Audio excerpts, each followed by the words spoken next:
So our very first topic is engagement, and that is obviously just active participation in our lessons. The way it was accomplished before tech was through guided notes, worksheets, raising your hand, turning and talking with your partner, or like the good old popsicle stick.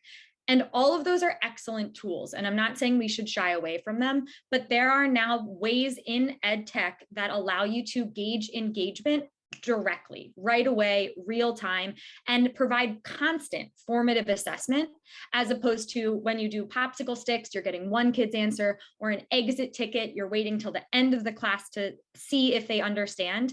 And with these new ed tech tools, you can stay with your students the entire time. So my absolute favorite tech tool for engagement is Nearpod.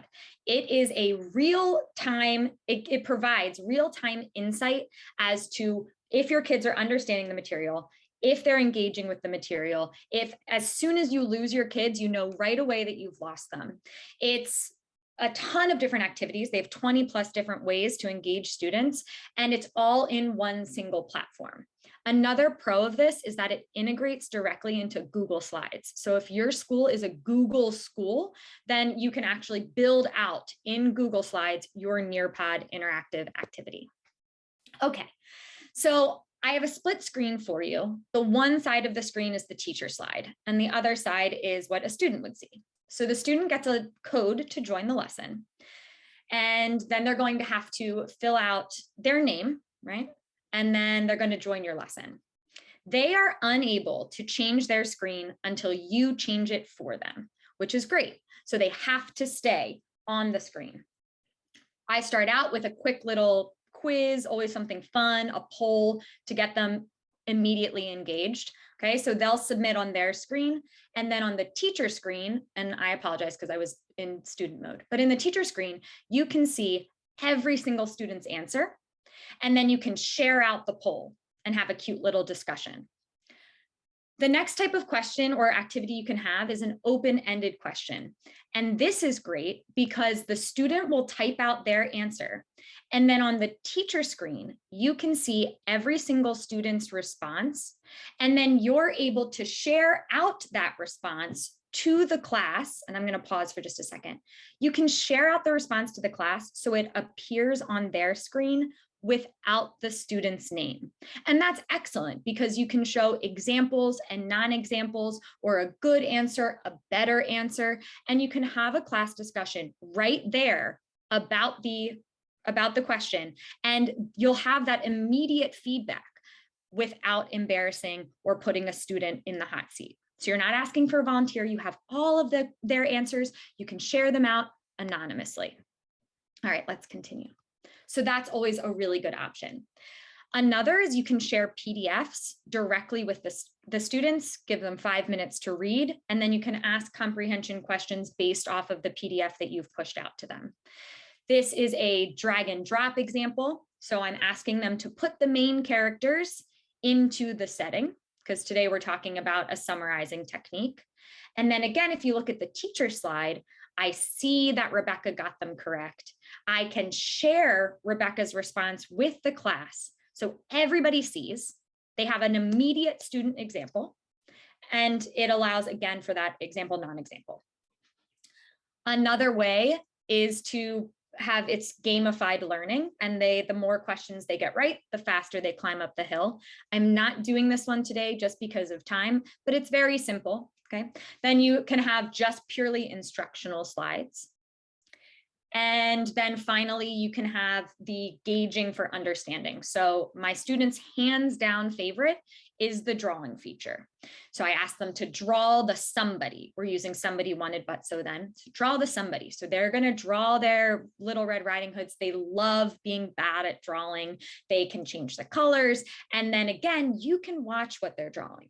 So if they draw something inappropriate or they draw something that's not accurate, it's on your screen and no one else's. The only time that students see other student work is when you want them to. So again, it'll submit, I'll see it, I can have them share it out. Kids love to share their drawings. All right, the next activity is a matching activity. Okay, and this is really great because it will tell you on the teacher slide how many tries it took them to get the answers correct. So eventually they'll all get them correct because it is a guessing game and you can just keep going until you find the correct pairs. But then on the teacher slide, it can say, okay, it took the child 10 tries to get those 5 matches. There's a disconnect there. They haven't comprehended what you want them to. So this is a great, fun, formative assessment tool. All right. And then so it'll say on here, it has to load again. My internet was being slow, but it'll tell you 7 tries. You can view the pairs, share the pairs out, talk about why this is correct versus that. You can do a matching activity.